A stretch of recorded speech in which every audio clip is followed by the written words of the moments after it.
Good morning and welcome to our live talk program. This is Lloyd Grubb here, your host on Revive Reform Radio, doing our live talk program, covering current events on this Thursday. And today we're looking at the topic mainstream, mainline, made in our image and likeness. So, mainstream and mainline, made in our image and likeness is what we're covering here today as we do our live talk program. So, welcome. Let us pray. Our Father who art in heaven, I thank you again for your word and the blessings, dear Lord, of enlightening our minds. And may you be with us, dear Father, as I share these thoughts for Christ's sake. Amen. So I'm looking at this very interesting topic and really current events for true, which is mainstream and mainline, made in our image. So continue our theme, but as you know, as you see certain things going on in the news, then you realize that certain things reflect the society that we live in and what is the main thought of the society that we live in. So this is important discussion that I'll be having here with you. So mainstream, mainline, made in our image. Sometimes we see things and it's a reflection of the society that we live around. And that's going to be something wherever you are. Listening to me is always the same. Our theme has been, why do some consider mainstream or not and not alternative? So my answer for that for today is because they don't consider it because mainstream and mainline represents who they are. And so if they were going to do life, that's how they'll do life. So why would you consider an alternative? You know, it's kind of an obvious question. So why do some only consider mainstream and not alternative? Because mainstream represent the mainstream of society. And why? Because there's safety in mainline, mainstream government and other approved channels and systems. Because if I'm thinking a certain way because I have certain understanding, then I want society and I want the institutions I interact with to represent me, because that's what it is.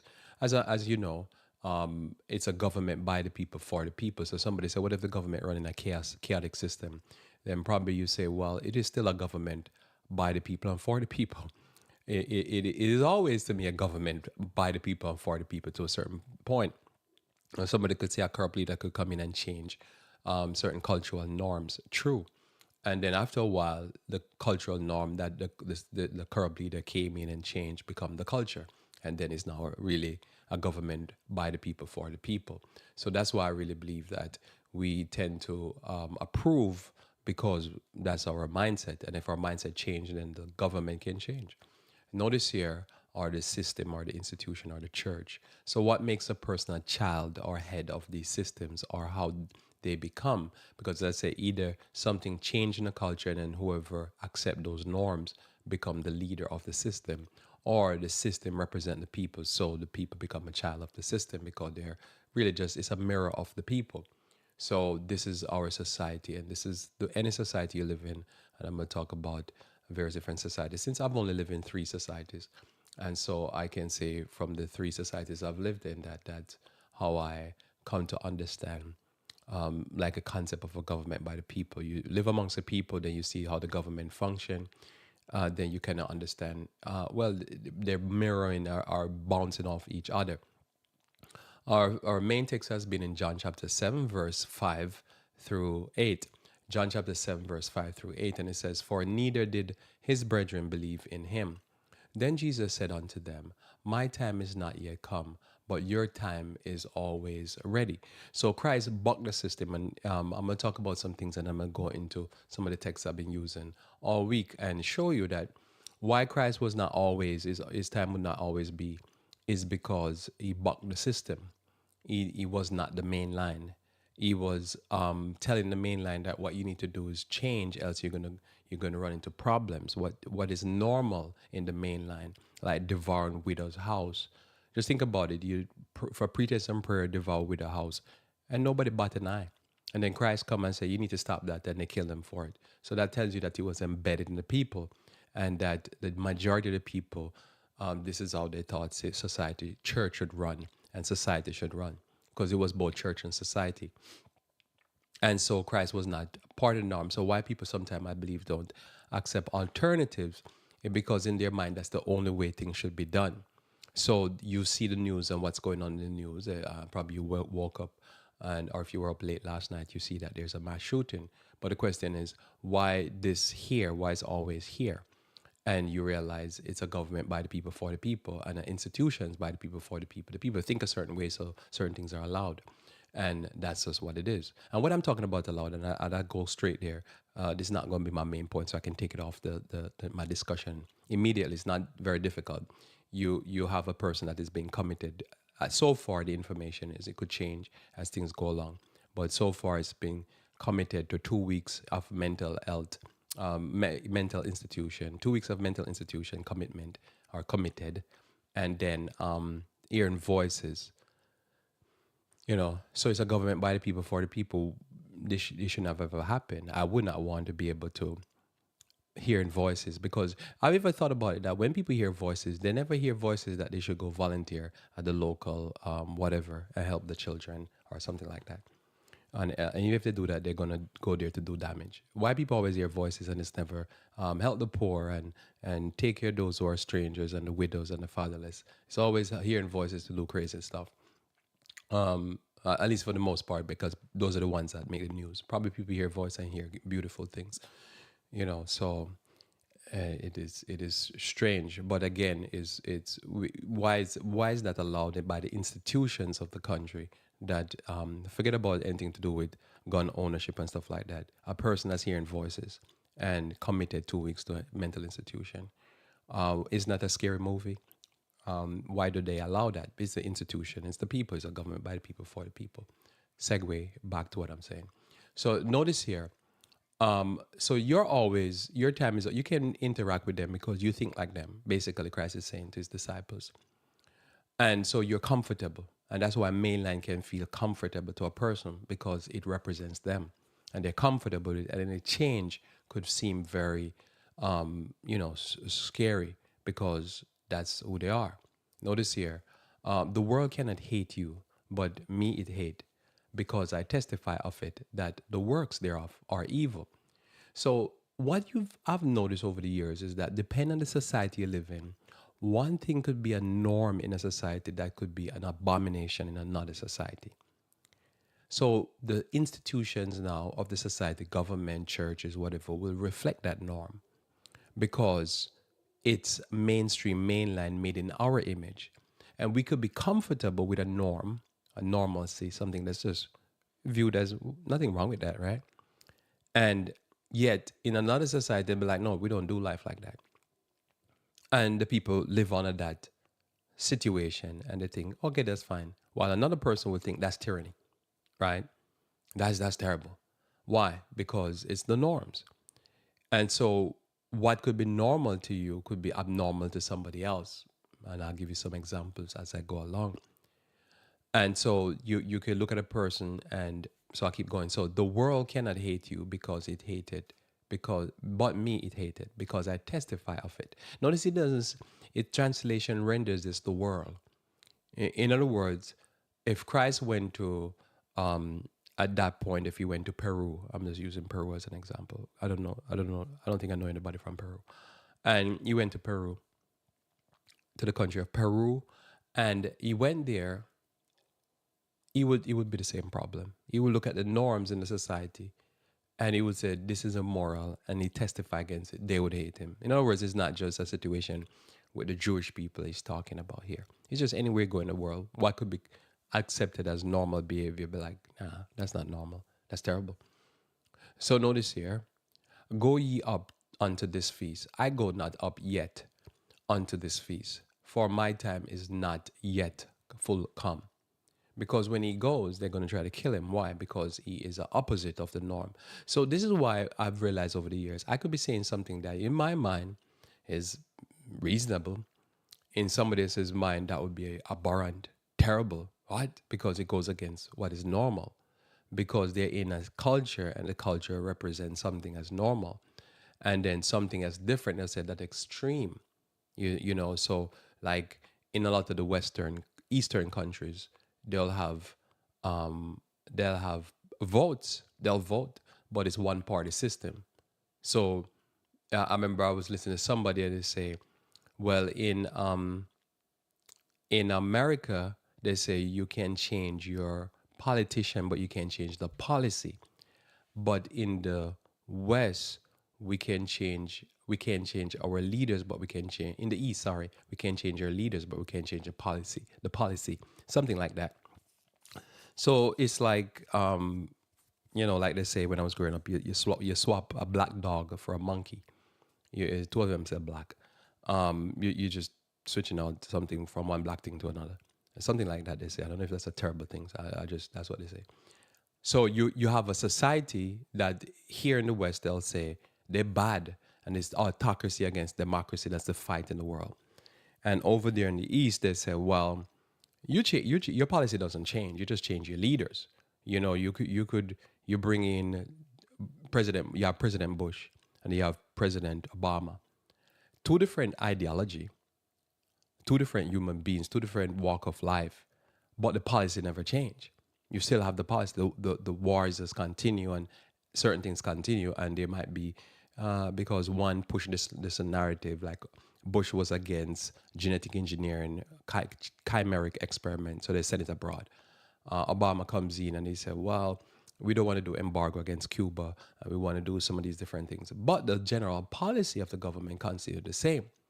So you say, why the general policy? The general policy is not necessarily the general policy. The general policy is the society. It's a government by the people for the people. The people never change. So somebody says, the government never change. I hear them, but I would say, never heard anybody say this, but this is my analogy. No, again, because I have a different mindset, you would have to judge me that and think about it because it's an alternative. When I talk, everything is alternative. Why? Because I come up with these ideas from just watching people, listen to what they're saying, and then coming to my conclusion that yes, you have a government, but if the government as a mainline, mainstream, made in our image and likeness, if the government represent the people, well, if the people philosophy never change, you just basically just, as I say, you're just switching chairs on the Titanic. And that's all it is. And so somebody said, well, we're going to vote in this person here. Yeah, you could, but the people never change. So the policy, and if the person goes in and they have a different view, they're just going to change it. Same thing in a church. I've been in so many churches that I've realized, it's not the pastor per se or the system like the general conference and the unit. None of that matters. It's the culture. And they put leaders in that represent their philosophy and their cultural norms. And what is normal in running a church might not be normal to. It wasn't normal to me, so I decided that this is not going to go. So I put a type of statement here. So cultural norms and widely accepted philosophies are what dictates society, institution, and government policy and function. So when you understand this, you sort of see it is just a reflection of the people and the institutions in the society, the government, and also the society is just basically a statement of the people. It's a government by the people, and you can't have anything but that, right? Because why? Because it's a people, like the people working in an institution. You can't expect anything different, right? So now if something alternative comes along and say we should do something different, you can see the society or the mainline or mainstream or whatever it is could rise up against it because the culture doesn't know that and doesn't see that as something positive. So again, it dictates the government, it dictates the institution. Everything is dictated by what is going on in the society and the institutions, and back and forth. They reflect each other. So when you see certain things in the news, and it might look cataclysmic and it might look crazy, but it just represents the people, right? It represents certain deep psychosis of the people that if you live in the culture, you understand the culture, you'll be like, yeah, that's normal. Which is what is referred to as mainstream or mainline or government or church. The church is not in some ways it represents what's in the thought of the Bible and the thought of God, but also the church represents really the society, because the church is made with people in the society. So they're going to run the church the way the society would think. Somebody said, no, that's not true. Well, that's why I'm here, to present a different point of view, which is alternative. So like an example, I'll give two examples. Me when I was growing up, not me now, not where I'm at now. Cultural norm. So when I growing up, I would often hear the statement, herbs are for the healing of the nation. Herbs are for the healing of the nation. So I hear the statement. So a statement like this in one society could be a cultural norm. It could be something that's just normalized. Everybody accept that. This is not something that everybody disagree with. There's no argument against this. You move to another culture and it's like drugs, drugs, drugs. And then you say, okay, so you could be walking on the street when I was growing up and somebody's selling like a herbal concoction in a drink, tea, drinks, all kind of stuff for different ailments, different problem. And that's normal. In this culture, that person probably could get raided by the FDA or whatever, because they're doing something that's illegal. Now, remember, I'm saying the person just walking the street. They cooked it in their kitchen. It's not something that they cooked it in an environment that was is FDA approved. It's the health department didn't approve the facility that they cooked it in, because the facility normally could be a pot with there's some stones on the ground, some wood, and a big pot, and it could even be an aluminum pot, and they just throw some water in and throw the herbs that they go in the bush and pick, and they sorry, they recognize the herb. You don't know how the herb is and what the herb is, and they go throw in a pot and they cook it up, get some empty old bottles, used bottles, and then they wash the bottles out, and then they pour the formula in the bottle, and then they sell it on the street. And you think about that, and if somebody is in the West would say, "Oh, that's horrible, that's terrible," but the cultural norm is that nobody even bat an eye, nobody think about it, nobody thinking, "Wait a minute, it's aluminum pot. How does he sterilize it? Where did he get the water from?" And just so forth and so on. How did he wash his body? How it's clean? And yeah, and you get the idea. But in the culture that I grew up in, might say I grew up in Jamaican culture. If you listen to me long enough, you might know what culture I'm talking about. In the culture, it's not even. I don't know if people think about it, because if now I'm an adult, I would be thinking like, how did he clean those bottles? What garbage dump did he get the bottles from? But here, that would not be a cultural norm. And the bigger point would be the herbs are for the healing of the nation. Here, it would be the drugs are for the healing of the nation. So this is why when people ask the question, why is it that we have probably the worst or some of the worst per capita drug addiction, and so many people on the side of the street, including veterans who served their country and now should be served? Why do we allow them to be on the side of the street? And why there's so much drug? The countries are washed with drugs because it's a different philosophy. So the institutions will look away when a pharmaceutical company cause all kind of debt destruction and cancer. But if somebody took, we call it bee pollen, and a few people get in the hospital, 10, 20, 100,000, whatever, there is, oh, look, you scream, they take bee pollen and they got an anaphylactic shock. But all day long, people be in the society being maimed, killed, destroyed by the thousands, millions. Just think about just Premarin, what it did to women, just killing them by the millions, getting every day eating horse urine. And yet, we in a society that be like, there's nothing wrong. We swallow that every day. We eat that type of stuff. We just bury our loved ones. And the alarm is not there because, again, it's the deeper psychosis of this, what is norm. So imagine you look at a person that doing an herb that I had described in a pot, and you say, that's horrendous. Is he FDA approved? Is he whatever? You look at these big pharmaceutical company killing their millions, literally, and people are like, yeah, that's normal because it's a government by the people for the people. The cultural norm is there.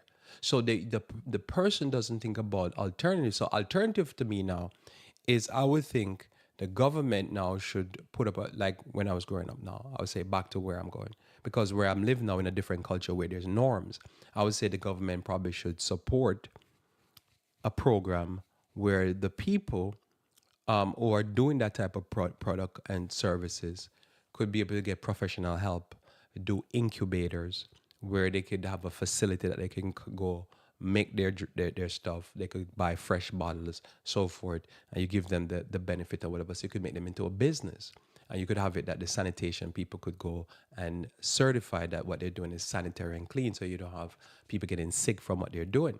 That's how I look at it. Now, why do I come for that? Because now I live in a different society, and I see the value of being able to have the system like an FDA, the system like the local towns having their own health inspectors and stuff like that, and you modernize it so that they can have availability of the bottles, availability of the proper tools to be able to cook the stuff and cook it in bigger volume to be able to sell. You don't destroy the concept of the herb is for the healing of the nation. You just bring it up in a professional way. And if I was here now, I would say, well, we need to start accepting the fact that probably you should be able to go to your doctor and your doctor say to you, your disease is a lifestyle disease. Probably you need to start eating such and such. You need to start supplementing such and such. And that would be a cultural difference. And that would be now where you're blending whatever. And what is mainstream can become, so in other words, so what is mainstream in one culture and is alternative in another culture could be switched. That means, as I say, mainstream in one culture and alternative in another culture, you could switch. And you say, well, let's take this mainstream in this culture and make it take this alternative, this culture and make it a mainstream, and then take this mainstream in this culture and make it an alternative, a different way of doing life. And so you do, so living in different cultures, you start seeing, oh, I can do life differently and think about that differently. And what might be so weird and quacky might be just normal. The herb is for the healing nation. That's a normal thought. As I say, another culture I lived in was in England for a short period of time. And the concept that the police could walk without a gun would be strange in America. But again, America is washed with guns, and the country that leads the world when it comes on to just mass shooting and just shooting in general. Shooting. There was I think yesterday in Tennessee, somebody shot up some people, but nobody died. It's just normal. It is black, white. It don't matter who you're dealing with. Is one motivation from another. It's just shooting. So you're used to just seeing guns all the time. But you could live in a society where not even, for the most part, the police don't have guns. And somebody said, that's strange. Yeah, because that's alternative. It's just a lot of things that is alternative to a person. I've dealt with people, and if I describe, say, what I do to take herbs or whatever, they'll say that's extreme. That's extremist. And I'm like, well, it's extreme for your thinking, but it's not necessarily extreme. It's just what is alternative might be normal for somebody else. That's how you do life, right? You just take those things. You can't live without those things, because how you get healing. See, so normal in my mind is herb are for the healing. Noise pollution. So when I grew up in a society that, as a child, that noise pollution was normal. So the government don't think about it. I think that is anything normal. The society, because it's a society by the people for the people. So noise pollution, it was just normal. I did noise pollution. My neighbor did noise pollution. Everybody did noise. Not everybody. The people who didn't do noise pollution was being abused by the people who do noise pollution. So what I talk about noise pollution, just loud reggae music, and just you don't play it for your internal consumption. You play it to pollute the environment with all that noise. So when I was there, that was normal. Parties, whatever, it's just noise pollution. So it's a government by the people for the people. So the institutions would not enforce something that is normal in the society. And it's hot anyhow. So who closed the doors and not open the window and pollute the neighbor with whatever crazy music they listen to?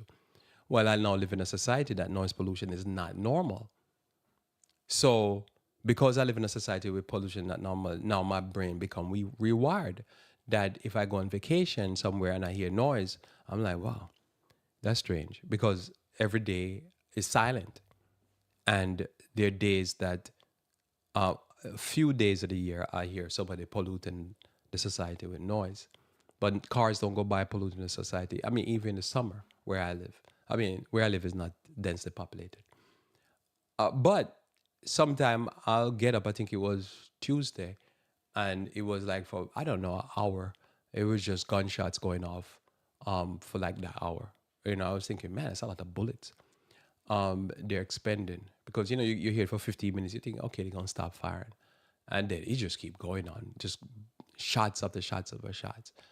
And then probably for another week, 2 weeks or so, a month literally, you won't hear that.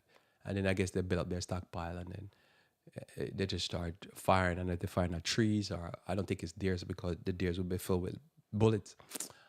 And that's the pollution out here sometimes, but it's not all the time. It's just every now and then. I guess they need to make sure the guns work and the bullets are you have to expend copper. I think copper is going to go up in value after Tuesday. So this is what's happening. So normal, right? So for me, hearing bullets firing, I'm like, okay, that's normal. Somewhere you go, it be you hear noise pollution, it would be music. And but you say, okay, I know where I am at, right? It's a remind, like Tuesday I was reminded, oh, this is where I'm at. Yeah, yeah. They go hunting and stuff like that. And then every now and then on the news, as you see in the news today, they go hunting for people. But this is normal. This is a society. This is a society. You live in a society, and I'm saying something obviously here. So let's read two texts that deals with this idea here. As my topic is mainstream mainline made in our image and likeness. So what we're seeing is what could be viewed as a strange, fanatical, crazy. It's just normal. You could view it. Oh, somebody's like, oh, this is strange. Somebody says like, we mean strange. You. I think I was reading in China and stuff like that, and some Asian countries. The doctor could tell you, go take some herbs, and it is normal in the society for you to for your ailment or your deficiencies. But here for deficiencies, drugs. You'd be like, probably you don't need no drugs for your pain. You just need you're deficient in magnesium or potassium. There's a lot of people in pain. And those two key nutrients is what they need. 100%. That it could be what they need. You know what I mean? It could be pain because they injure themselves. But a lot of people have muscle pain and other pain. They're dying for magnesium and potassium. Both magnesium externally, potassium internally. But every doctor should know this and tell it. But it's not normal in society. You give them a painkiller. You don't tell them that you're deficient. So there's many people suffering today. I'm telling you, sooner or later I'm gonna do a program on those two nutrients, because I'm gonna tell you something. It's a miracle what you can get with external magnesium and internal potassium that will shut down pain like a miracle. That only a drug could shut pain down like that. I'm telling you, guarantee. But for society, so like, what are you talking about? And it's like it's normal. This is what you're supposed to know. You have certain muscle cramp. If you have muscle cramps, you're absolutely 199% need magnesium. And there's people suffering right now, and they don't use external magnesium. But the doctor won't tell them that because that's not normal. And so the mainstream won't, and so they won't consider anything alternative that is no brainer. It's like this should be taught in school from kindergarten. Come on now, if you do athletics, this should be in every athletic department. Just that you could have muscle cramps, and I'm thinking, why was I brought up and not noticed? But yet that should be normal. That's normal biochemistry.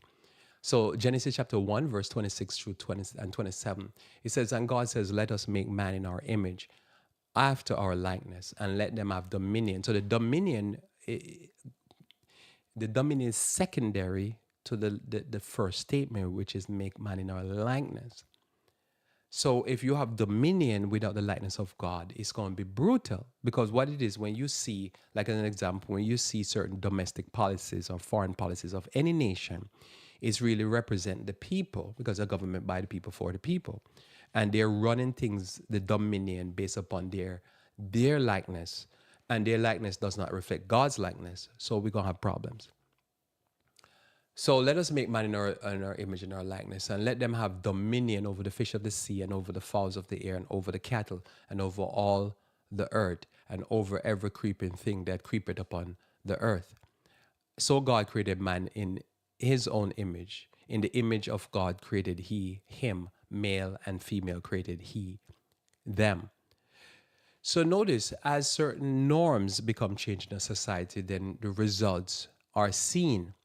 Why the results are seen? Because the likeness is based upon what is a cultural norm. And then you see it reflected in society. So as I say, I can speak for where I'm at. where I'm at now, over the last 2 decades, there's been even the bald eagle is now seen. I've seen the bald eagle, I think, twice in my area. Before, it was not seen. There's more bears, there's more deers, there's more rabbits, possums, foxes. I've even heard about wolf. All that stuff is now being seen again. What happened? Because as the cultural norm changes, then people don't think that you hunt for sport. Still, people hunt for sport, but the less people hunt for sport because something is changing in the society, then the animals come back. Somebody could say, Lord, it's a big coincidence. I don't think so. I think it's something to do with the government for the people, by the people, or the people's operating in a different mentality. And so, for all the animals that were killed, if less people are killing them, then they start to come back. All right, and then you start have it. So then then you have to deal with other things. But that's basically what it is. And I've seen more. I told you the story recently, so I'll repeat it again. I was coming home one Sabbath night from church, and as I'm coming home from church, I pulled up at the first street closest to my home, and I turn a right. And as I turn a right, there's like about 4 or 5 deers laying in the grass near the corner of the street, and they didn't run. And I was like, I slowed down, and I'm like, they're not gonna move. I said to my wife, I said to Tamar, man, they're not gonna move. Before they'll just take off, like somebody wanna kill them. So I'm okay. So like that's interesting. So that's an anomaly. They just didn't move. They just look at me. I look at the car and they keep doing their thing. Then I pull up at my yard now, and as I'm turning into my yard, there's 2 deers on my lawn. And I say, okay, I'm gonna go in slow. And I go in slow, pop the garage door, go in the garage. And I'm there and I'm still looking, and I can see them. Now they get up. When we went into and the light popped on, the automatic light came on for the garage door. They're looking at me and us, and we're looking at them, and they didn't run. And I was like, they're not running. They used to take off like crazy. Anyhow, so we go in like a whatever, close the blind, and then start looking at them through the blinds, and they're still there standing. They didn't take off. And I was like, that's amazing. It's like they're becoming domesticated. They're just chilling. Before, they would like run like crazy, and even run into your car because they're running so wide. They were crazy. I don't know, if it was just an anomaly, but I've been noticing they hang out in the back of my house. I've said this before, because something changed in the society. And why do I say this? Because they have dominion. So depend on the cultural norm, dominion mean to abuse the animals and kill them for fun. And then if that norm changes, then you can see the animals flourishing. Somebody could say, Lord, it's a coincidence. It's not a coincidence. I don't believe it's a coincidence, because I'm seeing a bald eagle. The national bird was decimated. And then something changed, and somebody stop hunting the thing, and it started to come back. And then people start to say, if they see a bald eagle have a nest, they'll create like a buffer zone with some ropes and stuff so that people don't go close to it, to encourage them to produce. This is literally what they do in my area. And they will try to make them, protect them so that they don't, whatever. Your national bird is decimated. So something changed, and somebody will be like, oh no, we're not going to just hug the trees. We're going to hug the bald eagle. And this has made the bald eagle start coming back. And to me, that's the difference between the dominion. If you're in the image, remember, God created the animals not to be destroyed and to kill and whatever. Remember, we're supposed to be vegetarian anyhow, vegan. So we weren't even supposed to be killing the wabbits and eating them. So, but here we go. So you having less people eating them and hunting them for fun, and they start coming back. It's a cultural norm. It is a government, it is the people thinking a certain way. In Romans chapter 1, verse 20 through 24, it says, for the invisible thing of him from the creation of the world are clearly seen, being understood by the thing which are made, even his eternal power and Godhead, so that they're without excuse. So there's certain things that people could say, well, I didn't read the Bible and stuff like that. Man, you don't see that. That's crazy. It's a government by the people for the people, right? You don't see that the worst eras when it comes on to violence and stuff like that are areas that people are kept poor and the people are kept abused and they get violent. You don't see that, but it's cultural norms. You don't, you just think about it. I listen to people having arguments about what's going on in Israel, and I'm thinking they don't see that everywhere you go that you keep people caged up and whatever, whether it be the apartheid system, slavery, or what's going on in Israel, that people break out and kill people. But they can't have that discussion because, again, what is normal, should be normal thinking, they can't go there. They can't just say, yeah. But it's not, I accept it or reject it. I'm just saying it's observational. And there's things that you could be such in a mindset that you think, oh, that's crazy. You're like, why is that crazy? People who are caged up and stuff like that, like animals, do crazy stuff. They're supposed to, because that's you've made them in your image. You're wild and crazy, and they're doing crazy, wild stuff to you. Wicked people, you've done wickedness to them, and they do wickedness to you. But they can't accept that discussion because then it would make them have to look at themselves and reject certain things that they're doing. That's the real reason. So they can't accept it, and they can't accept this discussion. So notice here, because that when they knew God, they glorified him not as God, neither were thankful, but became vain in their imaginations, and their foolish heart was darkened. So that becomes now the government that's going to put forward. Professing themselves to be wise, they became fools. So fools run in the government. A government of fools, a church of fools, and that's what it is. So what could be normal? And they think, oh yeah, this is great. You'd be like, you're crazy. You don't see that the way you're going to run the church is going to empty out. So somebody say, well, Lord, that's your opinion. No, that's not my opinion. That's a fact. The churches have been closing, and the churches have been reamed out and messed up. And that's an opinion. But you look at who running the church, and they run the church in the ground. Because they run the church based upon how the culture run the church. And then look at what's going on in the culture. The people that are in the culture that has certain mindset, they're disappearing. Somebody say, it's just a big coincidence. Oh, everything in life is a coincidence. Okay. So it's the behavior creates a certain environment, and it creates, kill and destruction. And then it spills over on the people that's doing it. So this is why the Bible calls us to repent. Because if we don't repent and we go with certain things, as I say, if I assume that life should be that I have noise pollution and stuff like that, then I'll do it and don't even think about it, because that's normal. And the government won't enforce anything because the government are just like me.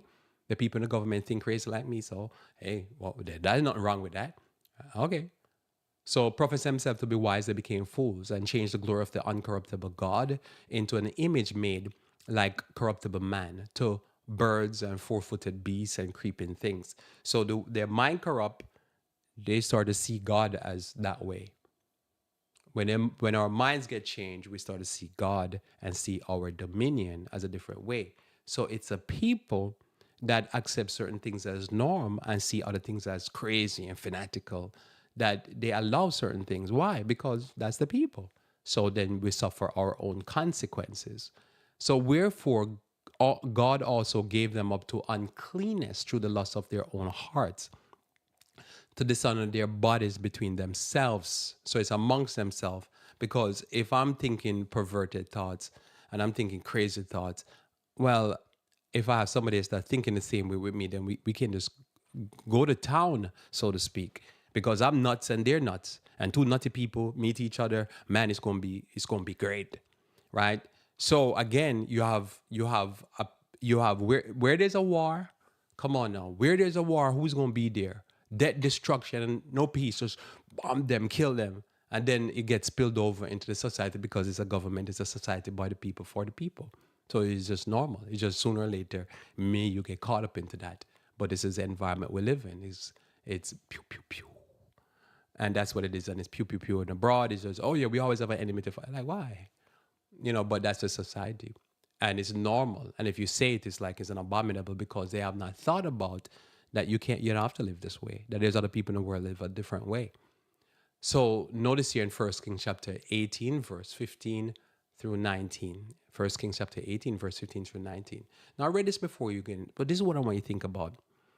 Israel leaders had changed their affinity. They did not love God anymore, nor the principles of God. And what they created was an environment that will kill a priest, one of God's priests, and didn't even bat an eye. and they go eat at lunch and just burp and just say, oh, that was good food. Just eat a priest.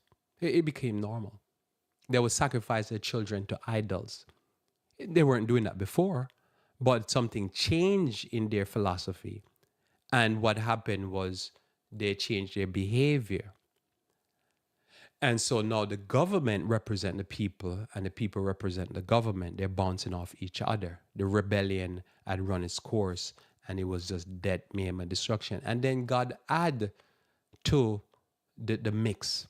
Now, this is a thing that's difficult when you're watching people who are Christians and they say that they believe in the Bible. The Bible presents this idea that when God add to the mix, everybody dies. Women, children, adult. When God starts wiping out, everybody gets wiped. And this is something difficult because people say, oh, we serve a loving God. Think about the Dark Ages. Because people say, oh, yeah, the God of the Old Testament is different from the God of the New Testament.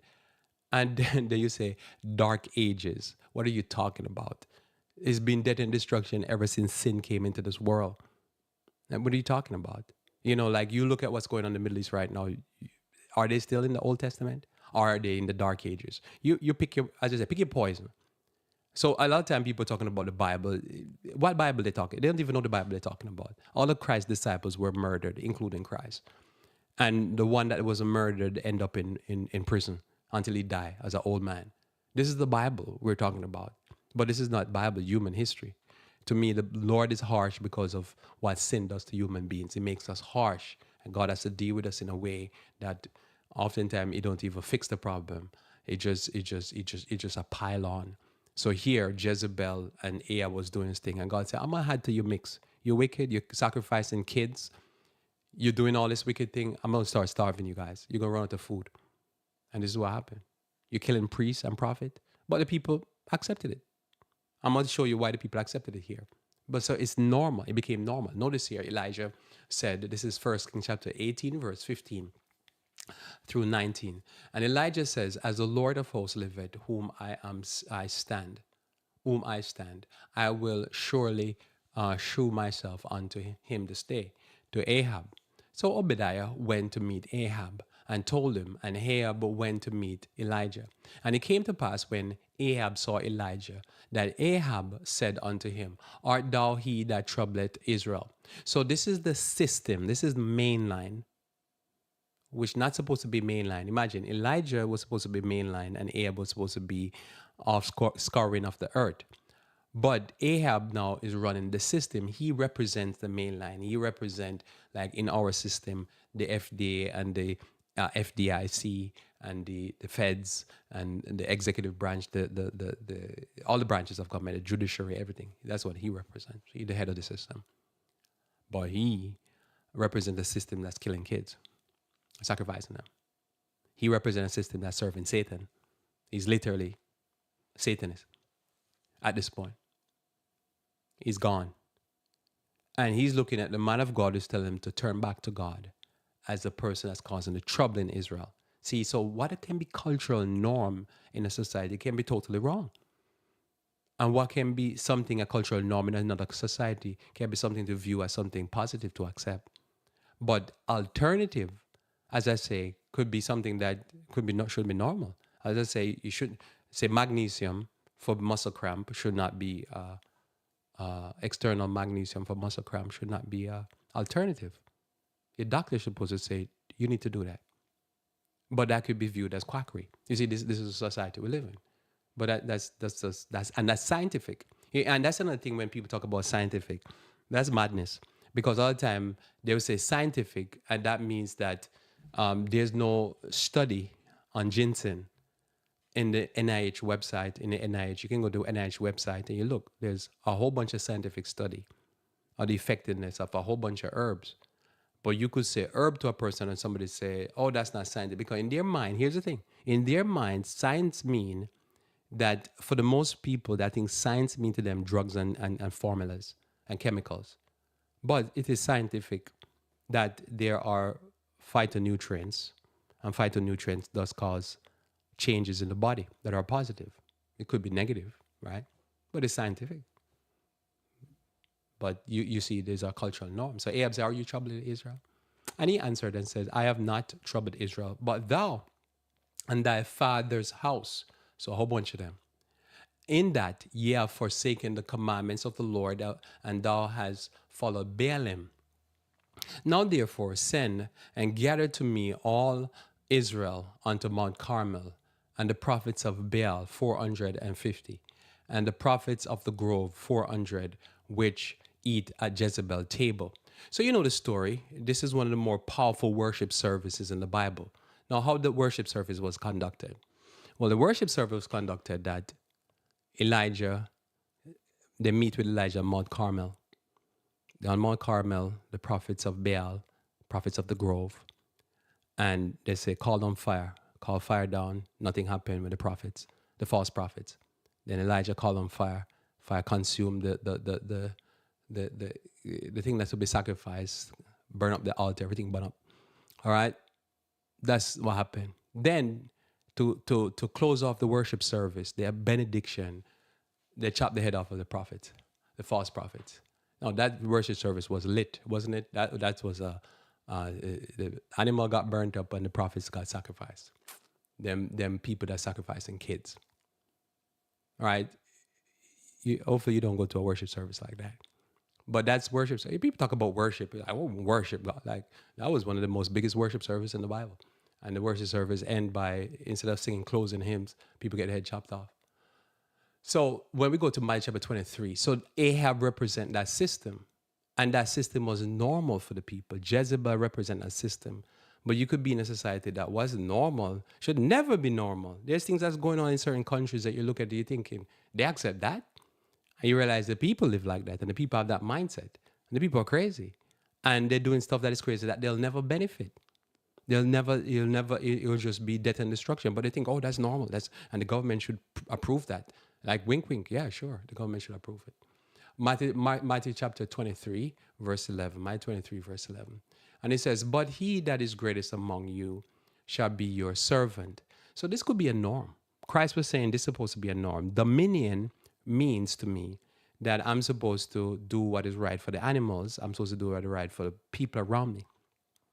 My dominion doesn't mean death and destruction. As long as you realize that it's a government for the people and by the people, you'll never stop having wars. And every war, oh, we have an excuse. Oh, yeah, it's an excuse. It's all talking against democracy. Oh, it's freedom. Oh, we hate the Muslim. We hate this. We hate everybody. But you realize it's the people, because we go and look at the people and what the people say, you're like, oh, that's why we'll never have peace. It's always a beef with someone. I can't live in peace because that's normal. So no ends of money, trillions of dollars worth of debt just to keep fighting war. You're thinking, why is it the government keep fighting war? And then you listen to the people, you'll be like, oh no, it's the people. And it don't bother an eye, because for them it's normal to get up every day and just fighting. Oh, we hate this person, we hate that. Man, just live your life, right? Just think about a cultural norm, right? I was in Walmart last week, and I'm there looking for a bucket. Yeah, I was looking for a bucket, a mop bucket. I don't know if I told you the story. And as I'm there looking for a mop bucket, I saw this person, this female in a full garb of Muslim. You know, they have the Muslim ladies will have the hijab, I think it is, and then they have the full gown going down to the floor. But our gown is sweeping the floor, you know. And I'm looking at it. I'm looking at her going by, and there's other people with her that I guess they look like they could be Middle Eastern, but they're not sweeping the floor. They're just dressed semi-normal, you know, to our Western standard. But she's sweeping the floor, and I'm thinking, why is that normal? Like, doesn't she see that? And it's interesting now, because I was looking for a mop bucket, and then you know, you're looking at it, you're thinking, man, that's normal, and that's accepted, but that shouldn't be accepted, right? Because people spit on the floor, pee on the floor, dog feces on the floor, all that type of stuff on the floor, and she's just like sweeping it along as she go along, and it looks probably cute and flowing, but then you start thinking, yeah, but people vomit sometime by accident on the floor. And then how often do they clean the floor and the sidewalk? I don't know if they ever clean the sidewalk. I know that sometimes they wash the street. and she's just doing working for Walmart, just cleaning the floor. And I'm thinking that's normal in her mind, and then probably people mind around her. Nobody stop and think, you probably could have that thing probably 2 inches, 3 inches off the ground, and it's still good. I don't know if you need to cover your shoes unless what you do. You wear Nike on the there or Adidas. What are you wearing on there? You're Adidas. But that's normal, right? And that might be viewed as in a culture that everybody's sweeping the floor, and you feel okay, we all sleep in the floor. Let's sweeping time. But that to me, I look at it and be like, no, you could still dress like that, but 2-3 inches off the floor could be not normal. But people approve stuff, so we have systems in place that really, when you say why we spend all this money, we're trying to get to the moon and to the star, and hopefully they could just keep going on to the sun and see how that works. Why do we spend so much money on genetically engineering for diseases that are lifestyle diseases and diseases that are deficiency? The person is deficient. Look at the person. The person look deficient. I mean, I don't know. To me, I could just stand in the doctor's office before people go in and say, listen, turn back and go home and go to the supermarket and go buy something. You're deficient. You don't need to take a blood test. I can look at you and see that you're falling apart. You're lucky now I'm not food, real food. You need some real food. But, as I say, but that's not the society we live in. So they're going to keep going there and getting blood tests for the doctor to tell them that they're deficient. But there's no solution for the deficiency. Just take a multivitamin, a Centrum. So notice here, it says, but he that is greatest among you should be a servant. So that's what we're supposed to do, serve each other. That could be a norm. And whosoever shall exalt himself shall be abased, and he that shall humble himself shall be exalted. But woe unto you, scribes and Pharisees, hypocrite! For you shut up the kingdom of heaven against men. For ye neither go in yourself, neither suffer ye them that are entering to go in. And that can be a normal. You can be in the church, you're thinking these people are not going in, and they're going to stop everybody else from going in. And that could be a norm. That was a norm in the Pharisaical time. So woe unto you, scribe and Pharisees, hypocrite! For you devour widows' houses, plural, for pretense, make long prayer. Therefore ye shall receive the greater damnation. Woe unto you, scribes and Pharisees, hypocrite! For you compass sea and land to make uno, proselyte. And when he is made, you making twofold the child of hell than yourself. So imagine the pastor is going to hell, not going to heaven, and he's gonna go and do all this type of missionary work. And when you meet the person, you say, man, this person is worse than the pastor. Like, how is that? Person is more hellish than the pastor. What happened in here? But it's the mindset. Because if you have a mindset of a person that's doing the evangelism, that's devouring widow's house, and then they do a prayer for pretense, and they go and witness to somebody, well, they're going to make the person their image. There's just a problem. Let's say if the person is a heathen and they make the heathen in their image, wouldn't the heathen be worse? Just imagine a secular person being witnessed to by somebody that would wicked enough to devour a widow's house, and then fake. Then the person that you meet is even going to be more fake, because at least the pastor of a little religion, they are getting the religion straight from the pastor, who is corrupt as ever. You can see how the person become more twofold the son of hell. And I've met preachers, the disciples of certain preachers, and I'm telling you, this text is rock solid. Rock solid. I've met people, man, the pastor is an arrogant person, and I met a person, they come straight from the world, and they're even more arrogant than the pastor. They're just horrible to deal with. But it's made in their image. And now the pastor runs an institution, well, the institution is going to be a mess. Now, you take now some of the people that's running the system, that the people is a government for the people, by the people. You take one of the people from the pews or from the local society. And you say, you become the congressperson, you become the senator. Well, they're just going to run in their mindset. Whatever is normal for them, they're going to think that's how you run society. That's how you do it. So you hear the people, and they constantly have like a bug in their head. Oh, like as I said, the Muslims rent space in their head and they constantly, oh, the Muslim this, the Muslim that. Then take that person and put him in the Congress. You never stop having war with the Muslim because that's what the people in the local society think. It's normal to them. So it's going to be a government for the people, by the people. You get what I'm saying? Mainstream and mainline is made in our image and in our likeness. So when you see the regular person and the way they think, then you can see why we have this thing. We have this thing in our culture called cancer culture. Well, the government is like that. So you look at the government, the people in the society makes up the government. And since the people in the society make up the government, since the society is constantly trying to cancel each other, the Democrats try to cancel Republicans, Republicans cancel Democrats, the straight people trying to cancel the gay people. And that's just, and it's back and forth, back and forth. Okay, they go to foreign policy, same thing, because it's a government by the people for the people. There's a mindset, it's always to cancel people. They just can't say live and let live, right? It is no, you got to take them out. So what happened now? Embargoes after embargoes. There's no such thing as your company is just doing your business. Is our competitors. That's how the CEO talks. I've watched so many interviews with CEOs in the last 2 years that I'm like, wow, they constantly have a bug in their head about their competitors. Why do they talk like that? You just do your own business. Nah, we competing. Like, really? Why is it a competition? Just like, I don't look at my neighbor as a competition. I'm just like, they're my neighbor. They're doing their thing. I'm doing my thing. They want to get up every day and smoke weed. And the biggest, fattest one, or smoke some tobacco and stuff like that. I'd rather advise them not to do that, but I'm not gonna try to cancel them and say they should be fired from the work and whatever. It's just, that's not my lungs, not my brain. You can do what I have to do. But people want to cancel people because you get this idea. So you take that same person out trying to cancel people and you're making them the head of the country and they're trying to cancel people. And that's what it is. If you've noticed how, say, Jews behave in America, and then you notice how they run their country, you realize, oh, I understand.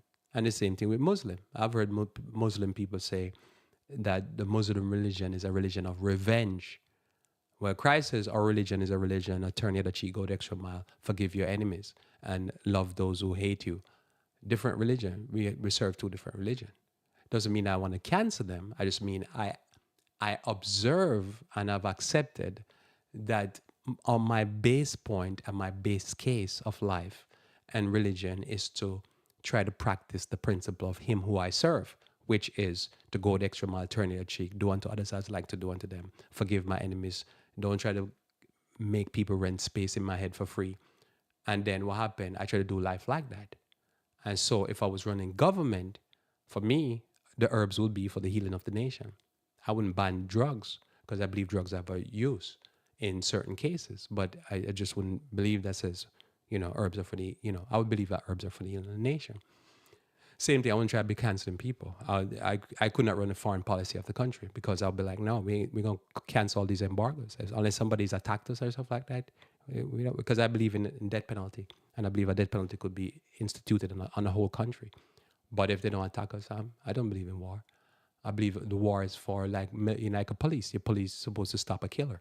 That's all. If somebody trying to kill you, then you wipe them out. That's what I believe because I believe in both the Old Testament and New Testament. But I don't believe you go and try to cancel everybody because they don't want to vote. I don't believe in that. Notice in Luke chapter 23, verse 27, and I'll read the end of it because of the time. Luke chapter 23, verse 30 and 31, it says, Then shall they begin to say unto the mountain, fall on us, and to the hills, cover us. For if they do these things in a green tree, what shall be done in a dry tree? So I'm particular with talking certain things because what happened? I'm part of a religion that's not mainline, but in the religion that I'm part of, I would not be classified as mainline. I'm alternative, and I'm not part of it. I'll be considered offshoot cult, any kind of crazy thing they would want to call you. And so for me, it makes me particular look at life a different way because I saw it say, oh, I see what they did there. You could have a church that is rejecting certain principles, and anybody preach those principles are viewed as the offscouring and to be rejected. It doesn't mean that say I'm wrong. It just means that mainline, which represent the people, and they're the people that control the church, and they think like the society, they would see anything like what I'm talking about as being on the fringe. While what I'm talking about, I believe, is not on the fringe. It's mainline thinking because I get this from the person that is the primary thinker and the persons that are the primary thinker from establishing a church. But they're not, they're against those people, and they think that there's false prophet and blah, blah, blah. So they will consider me as fringe. Let us pray. And more to say, but let us say, our Father who art in heaven, I thank you for this day and your word. I pray the Lord, you may bless us and be with us as we consider alternatives. May we consider what how people and other people live in other places, that we might be able to move in the right direction and live by better principles. This is my prayer. In Jesus' name, amen. Well, thanks for being with me here on Revive Reform Radio. Looking forward to talking to you again live tomorrow, where we should talk about wisdom for living. Until then, I pray that you may continue to walk with the King.